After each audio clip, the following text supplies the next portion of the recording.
paper that he was going to talk to the hospital and other nonprofit places, the main places, about helping chip in a little bit more with our money situation in the city. Did he ever do that? Yeah, he has been in discussions with people from the colleges and the hospitals, and basically, they know the situation and trying to get some help, but it's still, still preliminary, still early on, and we'll have to see and wait and see where that leads. All right, Zach. Thanks a lot, man. Keep up the good work. Thanks, Dennis. Have a good one. All right, bye. Hello? Hi. When you mentioned your rent going from $800 possibly to $1,000, you might want to get a renter's right booklet, because landlords cannot raise the rent more than 25%. Oh, it was just an example. Year. It was just an example. Well, just so you know, there is a renter's right book, and there are a lot of renters in New London. They should have it, because landlords have pulled stranger things, and just things like people over the age of, I think, 55 can't be charged security, just first and last. There's a lot of little things renters should know. But I wanted to comment on Dennis's comment about the sober houses. Okay. And I know of 9 that are running right now in New London, which probably means there's about 18. And whenever somebody opens a sober house, and it's not just SCAD or Stonington, it's people in AA or just a guy that owns a bunch of houses that rents to AA, and they come up with a mission, and they create a 3/4-way house.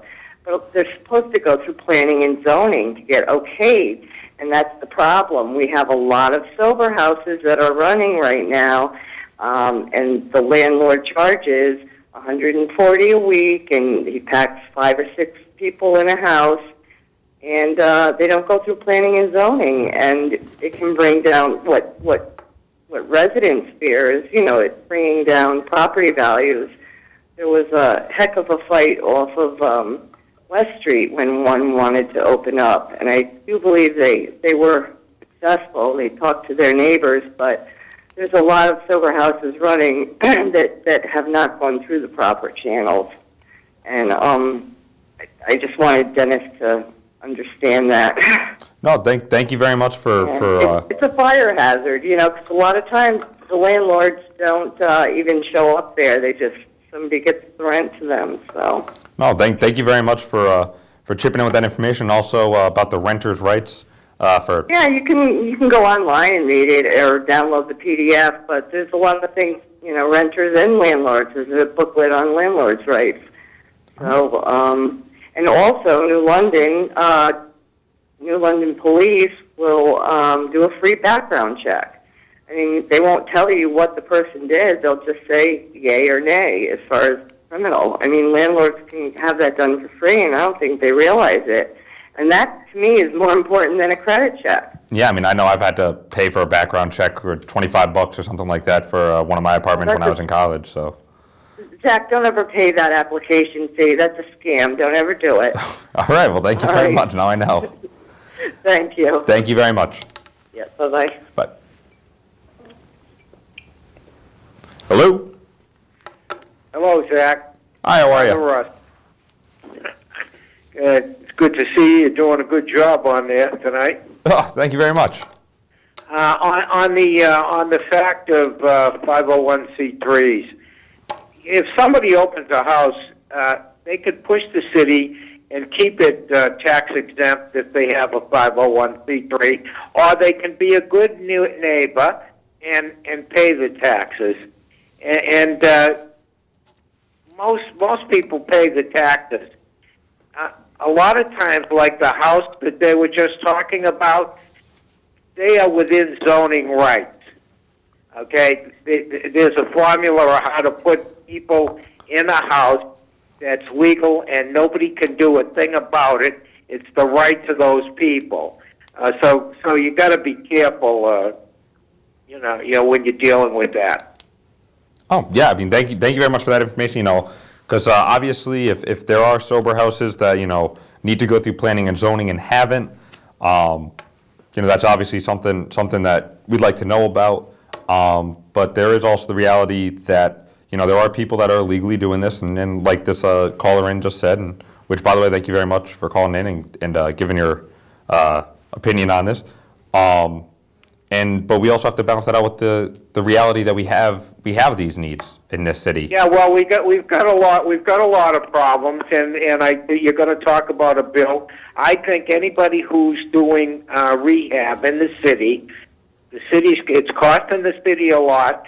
There should be a way that we can charge a fee per person that is in the city using all our resources. We tried to do a bill like that a couple of years ago, and it makes good sense. Stonington's making money off these people. They're in our city. They're using our resources. There should be a way that the city can charge. So with that, I'll leave you. Thank you very much. I'll actually address one of the things, rehab in the city, fee for person using the city, using the resources. Whoever's on the line, just give me 1 second. I'll be right with you. And it is, I know we've all heard urban legends, true or not, of cities coming in and dropping people that need rehab, people that need services off in New London, kind of using us as a dumping ground. If that is true, that's unfortunate. If it's not, it's not. But I do believe if we're going to be a regional center for social services and be able to take care of these people that have these needs, I don't see anything wrong with having a kind of cost sharing for the services. There's actually a bill today that was in front of the Human Services Committee dealing with regionalization of social services, which kind of touches on this and helps bring together the communities so it's not all, just in New London or just in Stonington or just in, Groton. It's kind of a shared county-wide help. But all right, on phone line 2, sorry for keeping you waiting. Hello? Hello?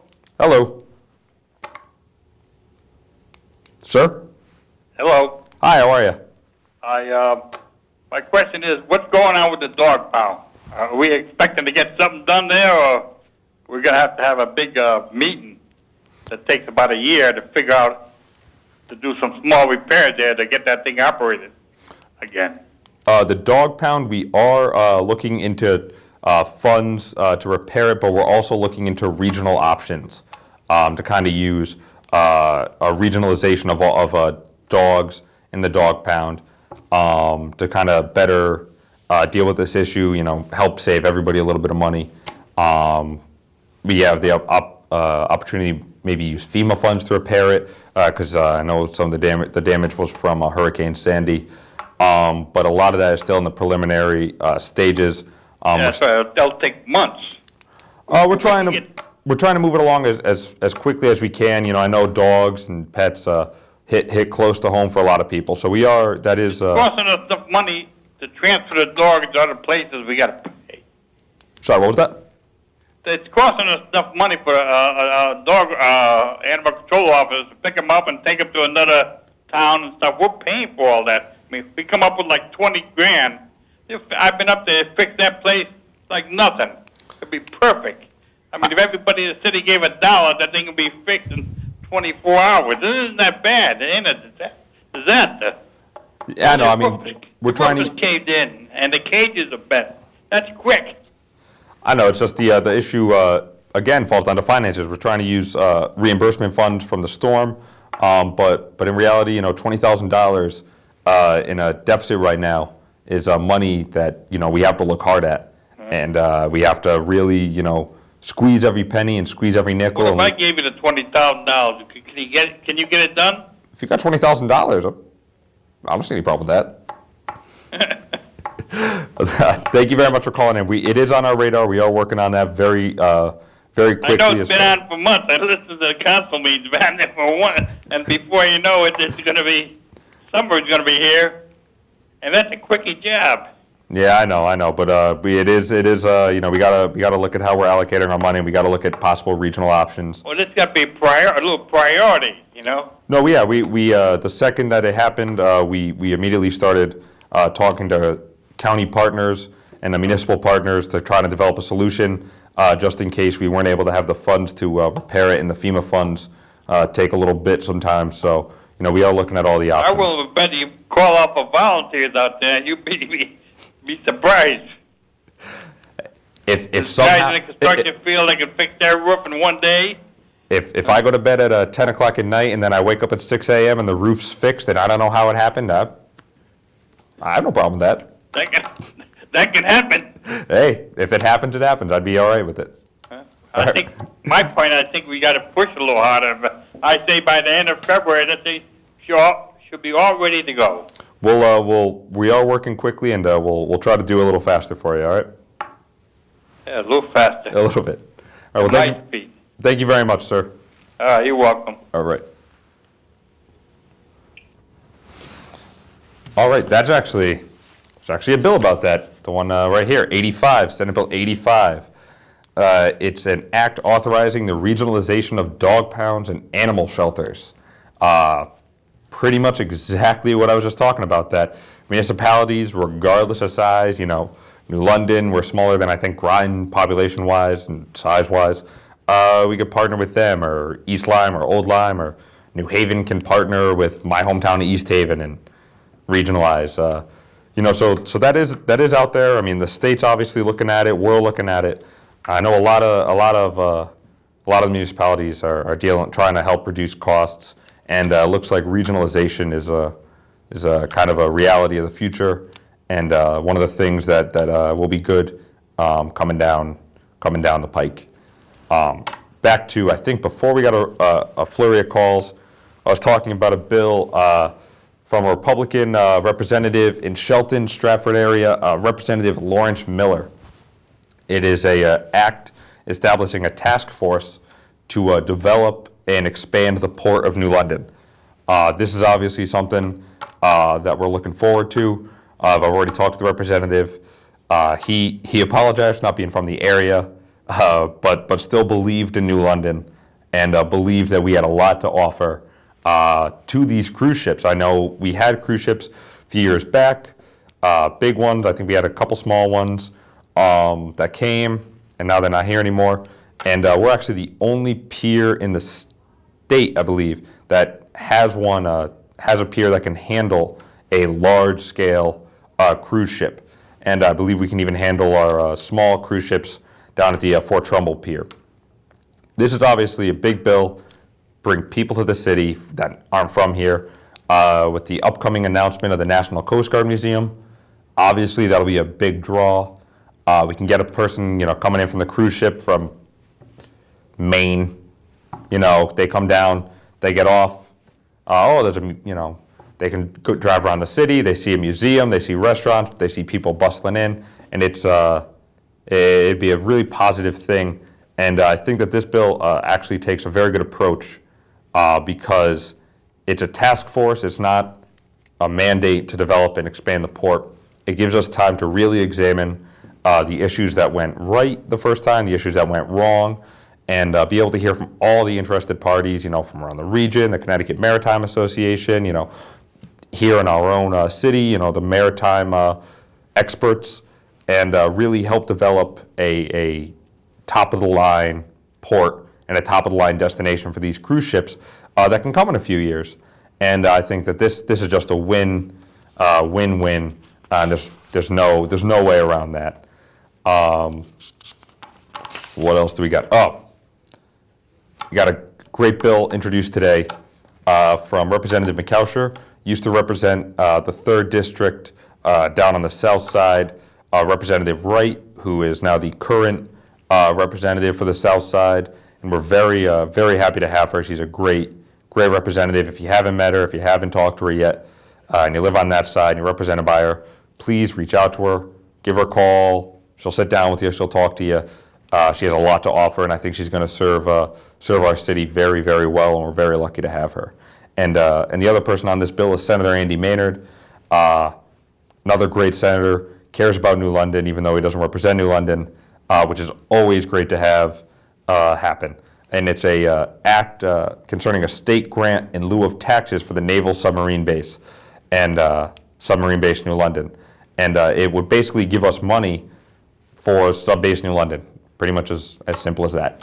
And it's they want to give us money. I don't see a problem with that. If you do, feel free to call in. We can discuss that. But I'm all for people giving us as much, the state giving up as much money as they can to us to help us turn the city around. That'd be great. So that bill is one that we're going to be going after, trying to get it passed.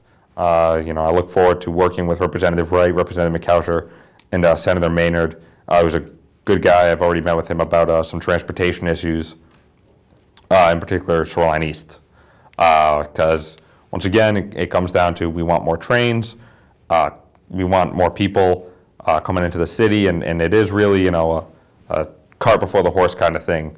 Do we wait until after the National Coast Guard Museum gets here, after we start getting businesses in, and then come in with Shoreline East trains, and people might not know it's there, or might not know they have that option, and they miss the trains, they don't take it?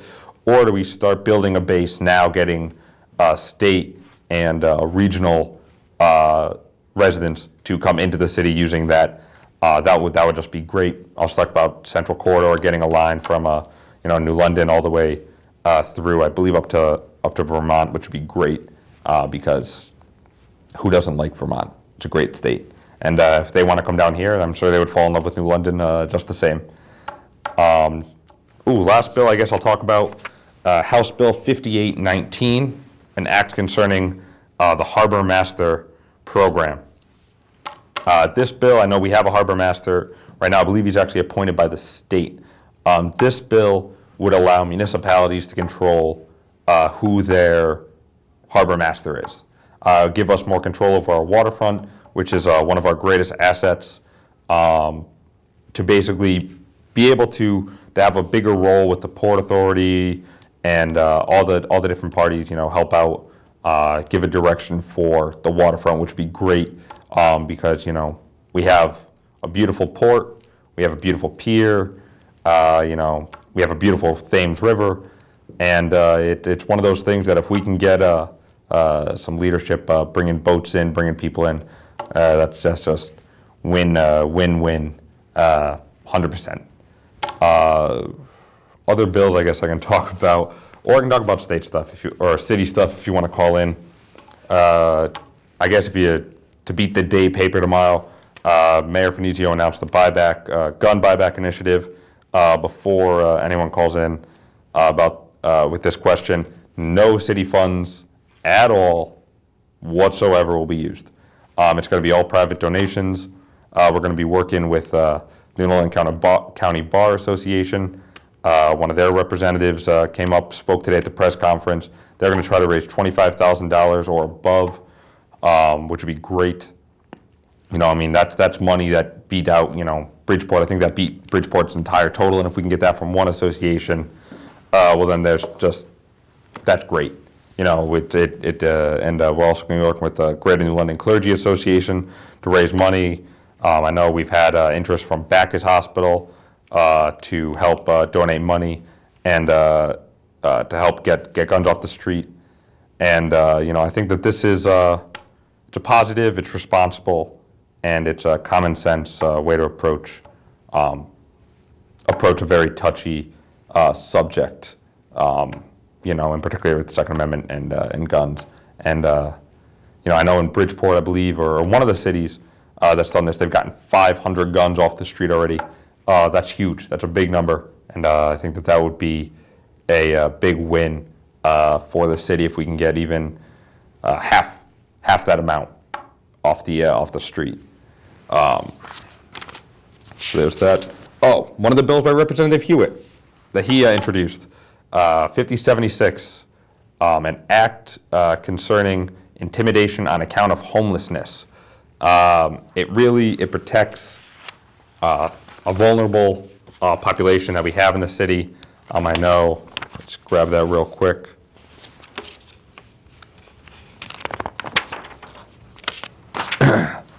There it is, yeah. And it basically helps prevent, people from walking down the street. They see a guy who might have fallen on his luck a little bit and needed some help from really getting harassed, pushed around, intimidated, assaulted, threatened, have his property damaged that he owns. And I think, we should. Reality, we have a large homeless population here, and I know that there are a lot of people that want to ship them out, get them out of here, push them around, make sure they leave. But I think one of the things that this bill really touches on, and on a personal level, I'm very, very thankful that Representative Hewitt proposed this bill, because it really lets everyone know that these are people too. And homeless or not, you can't be pushing people around or intimidating them the way you would anyone else. Phone line 1. All right, we got about 3 minutes left, 4 minutes. So I'll take this one. Hello? Zach. Is this Kathleen again? It's Kathleen again. Hey, did I touch on some stuff? I touched on the fireman for you. Did you? No, it's cold out here. Did you ask Mary Jane to open the door? I did. She's just refusing. She won't let it happen. That happens a lot. Listen, 2 things. That Harbor Commission bill you just read, isn't there a part of that means the harbor master would have to be a resident of the city? I believe that would probably have to happen. It would allow municipalities. I mean, it's still early. It was just introduced today, and one of the things about the long session is it's a lot of waiting around, and then sprinting as fast as you can, and then waiting around again. Oh yeah. But that's how I do my dishes. You're doing your dishes. No, that's how I do my dishes. Oh, that's how you do. I sit around and think about it. Hey, listen, Zach. So, listen, I want to. Nobody's going to call you now, anyway. All right. So, how'd you like your first show? I loved it. I think I hope I did all right. What do you think? Oh, I think you did. I think you did fine, except believing my first call. You got me. I don't know what to tell you, but you know, I'm naive. I was trying to help you, Zach. I was trying to make you feel at home, calmer. Absolutely. All right, listen. Tell the people that the next 2 weeks are all tape shows because of the studio's upgrading or something. And don't forget to remind them that you and the mayor have a show coming on, right? The mayor does. I'm sure I'll be a guest at some point, giving an update about the state. Okay. Did you thank me for letting you do the show? I got 2 minutes. You're gonna run into the way of me thanking you. Okay. Bye. All right. As Kathleen said, we got about a minute left. Next 2 weeks are tape shows. I want to thank her very much for offering to let me host this show and let me ramble on about something I love, which is politics in the city of New London, for an hour. I hope you enjoyed it. If you have any questions, never ever hesitate to give me a call or email me. I'm here to serve you. We're here to serve you in the city, and we thank you for giving us that opportunity. And next 2 weeks, tape shows of Kathleen Mitchell. Maybe you'll see the one of her and the mayor. That was a hilarious show. And thank you again, Kathleen. And coming up in April is Live with City Hall with Mayor Finizio. You'll get to call him up, compliment him, yell at him, do whatever you like. He's a tough guy. He's a boxer. You can take it. So thank you very much, and hope you all have a great rest of your night. The sun comes up on a curious cat in a pug-nosed pup. A brand new life outside the door. Follow your nose and go explore. 'Cause we're gonna take a walk outside.